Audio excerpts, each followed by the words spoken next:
ವಿದ್ಯಾರ್ಥಿಗಳೇ, ಪ್ರಭಾವಿ ಅಕಾಡೆಮಿಗೆ ಸ್ವಾಗತ. ಇವತ್ತು ನಾವು 10ನೇ ತರಗತಿಯ ಗಣಿತದಲ್ಲಿ ಅಭ್ಯಾಸ 11.1 ಇದರಲ್ಲಿ 4ನೇ ಲೆಕ್ಕವನ್ನು ನೋಡೋಣ.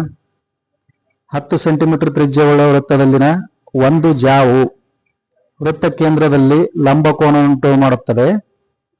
ಜಾದಿಂದ ಉಂಟಾದ ಒಂದನೇದು ಲಘು ವೃತ್ತಖಂಡ, ಎರಡನೇದು ಅಧಿಕ ತ್ರಿಜ್ಯಾಂತರ ಖಂಡಗಳ ವಿಸ್ತೀರ್ಣಗಳನ್ನು ಕಂಡುಹಿಡಿಯಿರಿ ಅಂತ ಕೊಟ್ಟ. ಇಲ್ಲಿ ಎರಡು ಕ್ವಶನ್ ಅದಾವ.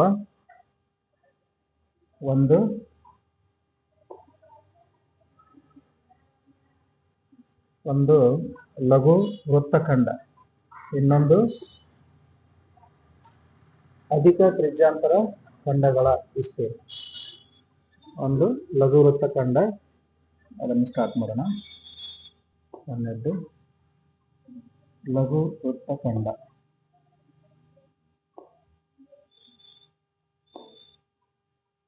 ಇಲ್ಲಿ ದತ್ತ ಏನು ಕೊಟ್ಟಾರ ಅಂತಂದ್ರೆ, ದತ್ತದಲ್ಲಿ 10 ಸೆಂಟಿಮೀಟರ್ ತ್ರಿಜ್ಯ ಇರುವ ಒಂದು ವೃತ್ತ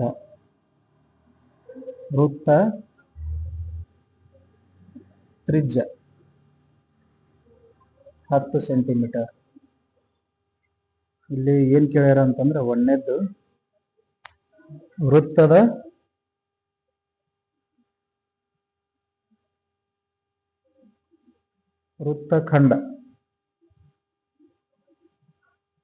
ವೃತ್ತಖಂಡವನ್ನ ಕೇಳ್ಯಾರ. ಒಂದನೇ ಕ್ವಶನ್.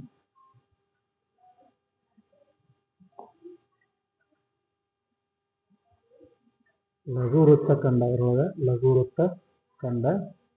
ಈ ಲಘು ವೃತ್ತಖಂಡವನ್ನು ಕಂಡುಹಿಡಿಬೇಕಾದ್ರೆ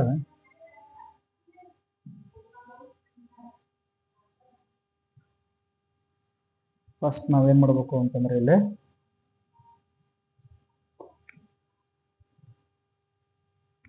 ಲಘು ವೃತ್ತಖಂಡ ಏನಂತ ನೋಡೋಣ. ಲಘು ವೃತ್ತಖಂಡ ಅಂತಂದ್ರೆ ಇದು ಲಘು ವೃತ್ತಖಂಡ. ಇದನ್ನು ಕಂಡುಹಿಡಿಬೇಕಾದ್ರೆ ನಾವು ಮೊದಲ ತ್ರಿಜ್ಯಾಂತರ ಖಂಡ ತಗೋಬೇಕು. ಅದರೊಳಗ ತ್ರಿಭುಜ AOB ಅನ್ನ ಮೈನಸ್ ಮಾಡ್ಬೇಕು. ಅಂದ್ರೆ ಬರ್ಕೋದು ಫಸ್ಟ್ ಲಘು ವೃತ್ತಖಂಡ ಇಸ್ ಈಕ್ವಲ್ ಟು ತ್ರಿಜ್ಯಾಂತರ ಖಂಡ ಯಾವುದು? ಲಘು ತ್ರಿಜ್ಯಾಂತರ ಖಂಡ ಮೈನಸ್ ತ್ರಿಭುಜ AOB ವಿಸ್ತೀರ್ಣ.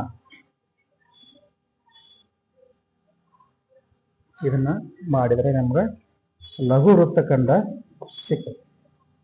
ಅಂದ್ರೆ ಫಸ್ಟ್ ಏನ್ ಮಾಡ್ಕೊಳ್ಳೆ, ಲಘು ತ್ರಿಜ್ಯಾಂತರ ಖಂಡ ಅದರದ ಫಾರ್ಮುಲಾ ಏನಂತಂದ್ರೆ, ಇಲ್ಲಿ ಇನ್ನೊಂದವ್ರು ಕೊಟ್ಟಾರ. ಏನಂದ್ರೆ ಇದು 90 ಡಿಗ್ರಿ ಮಾಡ್ತೈತಿ ಅಂತ ಕೊಟ್ಟಾರ. ದತ್ತದೊಳಗ ವೃತ್ತ ಕೇಂದ್ರದಲ್ಲಿ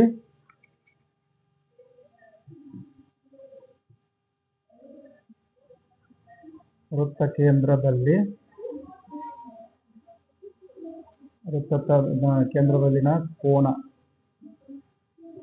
90 ಡಿಗ್ರಿ ಅಂತ ಕೊಟ್ಟಾರ. ಈಗ ಅದ 90 ಡಿಗ್ರಿ ಇಲ್ಲಿ ಹಾಕೋಣ. θ/360 ಇಂಟು πr² ಅಂತ ಫಾರ್ಮುಲಾ ಐತಿ. ಅದನ್ನ ಇಲ್ಲಿ ತಗೋಣ. ಇಲ್ಲಿ ಬರ್ಕೊಡ್ರಿ. θ/360 ಇಂಟು πr² ಮೈನಸ್ AOB ತ್ರಿಭುಜದ ವಿಸ್ತೀರ್ಣ. ಅಂದ್ರೆ ಇಲ್ಲಿ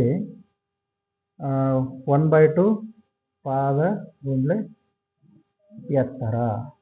ಇಲ್ಲಿ ನೋಡ್ರಿ,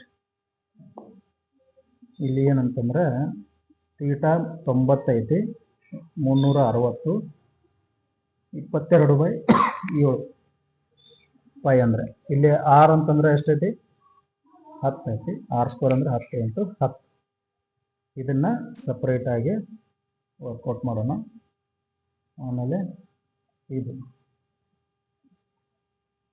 ಮೈನಸ್ 1/2. ಪಾದನೂ 10 ಐತಿ, ಎತ್ತರನೂ 10 ಐತಿ. ಯಾಕಂದ್ರೆ ಇದು 90 ಡಿಗ್ರಿ ಐತಿ. 90 ಡಿಗ್ರಿ ಇರೋದ್ರಿಂದ ಇದು ಎತ್ತರ ಅಂತೇಳಿ ತಗೊಂಡ್ರೆ ಇದನ್ನ ಪಾದ ಅಂತೇಳಿ ತಗೋಬಹುದು ನಾವು ಈ ಒಂದು AOB ತ್ರಿಭುಜದೊಳಗ. ಹಂಗಾಗಿ ನಮಗದ ಈಸಿ ಆಗಿ ವರ್ಕೌಟ್ ಆಗ್ತದೆ. ಇಲ್ಲಿ 0 0 ಹೋಯ್ತು. 91 94 36, 2 2 4, 2 11, 2 1 2 5. ಈಗ ಏನು ಹೋಯ್ತಿಲ್ಲಿ 11 × 5 × 10 ಡಿವೈಡೆಡ್ ಬೈ 7. ಇದಿಷ್ಟು ಇಲ್ಲಿ ಹೋಗುತ್ತೆ. ಮೈನಸ್ 2 1 2 5. ಇಲ್ಲೇನು ಹೋಯಿತು 10 5 50. ಇಲ್ಲಿ 11 5 55, 55 × 10 550/7 ಮೈನಸ್ 50. ಇಲ್ಲಿ LCM ತಗೊಂಡ್ರೆ ಲಸ ತಗೊಂಡ್ರೆ ಲಸ 7 ಆಯ್ತು. 1 7 7 1. ಇಲ್ಲಿ 551 550 ಮೈನಸ್ 57 350. ಇಲ್ಲಿ 550 ಮೈನಸ್ 350 ಅಂತಂದ್ರೆ 200. 200/7. 200/7 ಅಂತಂದ್ರೆ ಇದನ್ನ ಕ್ಯಾನ್ಸಲೇಷನ್ ಮಾಡಿದ್ರೆ ಎಷ್ಟು ಹೋಯ್ತು? 7 1 ಇಲ್ಲಿ 7 2 14, 6 ಉಳಿತು 60. 7 8 56, 4 ಉಳಿತು 40 ಆಯಿತು. 7 5 35 ಅಂದರೆ ಎಷ್ಟಾಗಂತ 28.5 ಸೆಂಟಿಮೀಟರ್ ಸ್ಕ್ವೇರ್. ಇದೇನು ಲಘು ವೃತ್ತ ಖಂಡ. ಇನ್ನೊಂದು ಇಲ್ಲೇನು ಕೇಳ್ಯಾರ ಅಂತಂದ್ರೆ ಎರಡನೇದು, ಇದ್ರೊಳಗೆ ಕ್ವಶನ್ ನಂಬರ್ 2 ಐತಿ. ಏನು ಅಧಿಕ ತ್ರಿಜ್ಯಾಂತರ ಖಂಡ, ಅದರದ್ದು ವಿಸ್ತೀರ್ಣ. ಅಧಿಕ ತ್ರಿಜ್ಯಾಂತರ ಖಂಡ. ಅಧಿಕ ತ್ರಿಜ್ಯಾಂತರ ಖಂಡ ಕಂಡುಹಿಡಿಬೇಕಂದ್ರ ಅಧಿಕ ತ್ರಿಜ್ಯಾಂತರ ಖಂಡದ ವಿಸ್ತೀರ್ಣ ಇಸ್ ಈಕ್ವಲ್ ಟು ಅಧಿಕ ತ್ರಿಜ್ಯಾಂತರ ಖಂಡದ ವಿಸ್ತೀರ್ಣ ಇಸ್ ಈಕ್ವಲ್ ಟು ಇಲ್ಲಿ ನೀವು ಯಾವುದು ಅಧಿಕ ತ್ರಿಜ್ಯಾಂತರ ಖಂಡ ಅಂತ ನೋಡಿದ್ರೆ ಇಲ್ಲೇ ಇದು ಅಧಿಕ ತ್ರಿಜ್ಯಾಂತರ ಖಂಡ. ಇದೆಲ್ಲ ಸೇರಿ ಅಧಿಕ ತ್ರಿಜ್ಯಾಂತರ ಖಂಡ ಅಂತ ಹೇಳ್ತೇವೆ. ಯಾವುದು ಇದಿಷ್ಟೆಲ್ಲ ಇದು ಅಧಿಕ ತ್ರಿಜ್ಯಾಂತರ ಖಂಡ. ಇದನ್ನ ಕೇಳ್ಯಾರ ಎರಡನೇ ಲೆಕ್ಕ. ಇದನ್ನ ತೆಗಿಬೇಕಂತಂದ್ರೆ ನಾವು ಇದು ಎಲ್ಲ ಮೈನಸ್ ಮಾಡ್ಕೋಬೇಕು. ಯಾವುದು ಇದು ಎಲ್ಲಾನು ಮೈನಸ್ ಮಾಡ್ಕೋಬೇಕು. ಟೋಟಲ್ AOB ಮತ್ತೆ ವೃತ್ತ ತ್ರಿಜ್ಯ, ಇದು ಲಘು ವೃತ್ತ ಖಂಡ, ಇವೆಲ್ಲಾನು ಮೈನಸ್ ಮಾಡ್ಕೊಂಡ್ಬಿಟ್ರೆ ನಮ್ಗೆ ಸಿಗ್ತೈತಿ. ಅಂದ್ರೆ ಇಲ್ಲಿ ಏನ್ ಮಾಡ್ಕೋಬೇಕು ಅಂದ್ರೆ ಫಸ್ಟ್ ಆಫ್ ಆಲ್ ಲಘು ವೃತ್ತಖಂಡ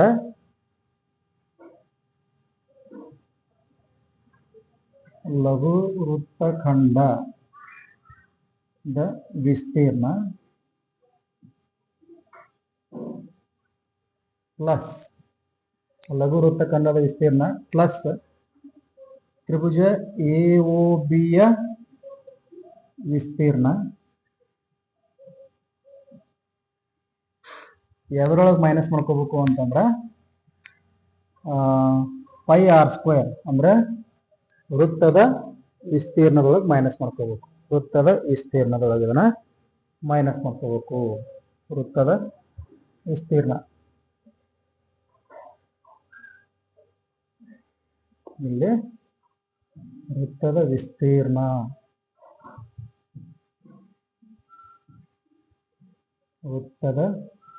ವಿಸ್ತೀರ್ಣ ಮೈನಸ್ ಇದು ಅಂದ್ರೆ ಇಲ್ಲೇನ್ ಮಾಡ್ಕೋಬೇಕು πr² ಮೈನಸ್ ಇದೆಲ್ಲ ಪ್ಲಸ್ ಅಂದ್ರೆ ಲಘು ವೃತ್ತಖಂಡ ವಿಸ್ತೀರ್ಣ ಎಷ್ಟೈತಿ 28.5 ಐತಿ ಪ್ಲಸ್ ಈ ತ್ರಿಭುಜದ ವಿಸ್ತೀರ್ಣ ಎಷ್ಟೈತಿ 50. ಈಗ ಪೈ ಅಂತಂದ್ರೆ 22/7, ಆರ್ ಅಂತಂದ್ರೆ 10 ಐತಿ, ಆರ್ ಸ್ಕ್ವೇರ್ ಐತಿ, ಇಲ್ಲಿ 10 × 10 ಆಯ್ತು, ಮೈನಸ್ 28.5 ಪ್ಲಸ್ 50 ಅಂತಂದ್ರೆ 78.5. ಈಗ ಇದನ್ನ ಎಷ್ಟು ಬರುತ್ತೆ ಅಂತ ನೋಡೋದು. ಈಗಿಲ್ಲೇ 22/7 ಅಂತಂದ್ರೆ 3.14 ಇಂಟು 10 100 ಮೈನಸ್ 78.5 ಅಂದರೆ ಇದೆಷ್ಟಾಯಿತು 314 ಮೈನಸ್ 78.5 ಅಂದರೆ 314.0 ಮೈನಸ್ 78.5 ಅಂತಂದ್ರೆ ಇಲ್ಲೇ 14 8 ತೆಗೆ 6 5 ಆಯಿತು. ಆಮೇಲೆ ಇಲ್ಲೇ 31 30 7 ತೆಗೆದ್ರೆ 30 ಮೈನಸ್ 7 23 ಅಂದ್ರೆ ಎಷ್ಟು ಬಂತಿಲ್ಲ 235.5 ಸೆಂಟಿಮೀಟರ್ ಸ್ಕ್ವೇರ್. ಇದೇನು ಅಧಿಕ ತ್ರಿಜ್ಯಾಂತರ ಖಂಡದ ವಿಸ್ತೀರ್ಣ. ಅಧಿಕ ತ್ರಿಜ್ಯಾಂತರ ಖಂಡದ ವಿಸ್ತೀರ್ಣ. ಇಲ್ಲಿ ಏನ್ ಮಾಡಿದೀವಿ ಅಂತಂದ್ರೆ ಇನ್ನೊಂದ್ಸಲ ನೋಡೋಣ. ಅಧಿಕ ತ್ರಿಜ್ಯಾಂತರ ಖಂಡದ ವಿಸ್ತೀರ್ಣ ಕಂಡು ಹಿಡಿಬೇಕಾದ್ರೆ ನಾವೇನ್ ಮಾಡಿದೀವಿ, ಇಲ್ಲಿ ವೃತ್ತದ ವಿಸ್ತೀರ್ಣದೊಳಗ ಮೈನಸ್ ಮಾಡ್ಕೊಂಡಿವಿ. ಏನ ಇವುಗಳ ಮೊತ್ತವನ್ನ, ಯಾವ ಮೊತ್ತ, ಲಘು ವೃತ್ತಖಂಡದ ವಿಸ್ತೀರ್ಣ ಮೊತ್ತ ಮತ್ತು ತ್ರಿಭುಜದ ವಿಸ್ತೀರ್ಣದ ಮೊತ್ತವನ್ನ ಮೈನಸ್ ಮಾಡ್ಕೊಂಡಿವಿ. ಅದರೊಳಗ ವೃತ್ತದ ವಿಸ್ತೀರ್ಣದೊಳಗೆ. ಸೊ ಇಲ್ಲೇನಾಯ್ತು, ವೃತ್ತದ ವಿಸ್ತೀರ್ಣ ಮೈನಸ್ 28.5 ಏನಿದು ಲಘು ವೃತ್ತಖಂಡದ ವಿಸ್ತೀರ್ಣ ಪ್ಲಸ್ 50 ಏನು ಅಂತಂದ್ರೆ ತ್ರಿಭುಜದ ವಿಸ್ತೀರ್ಣ. ಇವೆರಡನ್ನು ಸೇರಿಸಿದ್ರೆ ನಮ್ಗೆ 78.5 ಬಂತು. ಇಲ್ಲಿ ವೃತ್ತದ ವಿಸ್ತೀರ್ಣ πr², ಪೈ ಅಂತಂದ್ರೆ ವ್ಯಾಲ್ಯೂ ಅದ್ರದ್ದು 22/7, ಆರ್ ಅಂತಂದ್ರೆ 10, r² ಅಂದ್ರೆ 10 × 10. ಇದರ ವ್ಯಾಲ್ಯೂ ನಮ್ಗೆ ಗೊತ್ತಾಯ್ತು, 22/7 ಅಂದ್ರೆ 3.14. ಈಗ 10 100 ಆಯ್ತು. ಈಗ 78.5 ಇದರೊಳಗೆ ಮೈನಸ್ ಮಾಡ್ಕೊಂಡ್ಬಿಟ್ರೆ ನಮ್ಗೆ 235.5 ಸೆಂಟಿಮೀಟರ್ ಸ್ಕ್ವೇರ್ ಉತ್ತರ ಬರ್ತದೆ.